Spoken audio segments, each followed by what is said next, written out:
ఆత్మ తెలియదు. అర్జునుడు అడిగాడు కృష్ణుని, ఎవరివయ్యా నువ్వంటే, నేను ఆత్మను, soul. I'm S for soul, S for spirituality. G for body, M for mind, S for soul, S for spirituality.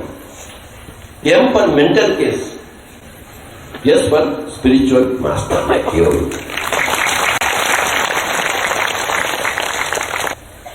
जब तक हम ध्यान में नहीं उतरेंगे, जब तक हम सांसों के साथ नहीं रहेंगे, हम परम आत्मा कदापि नहीं बन सकते हैं.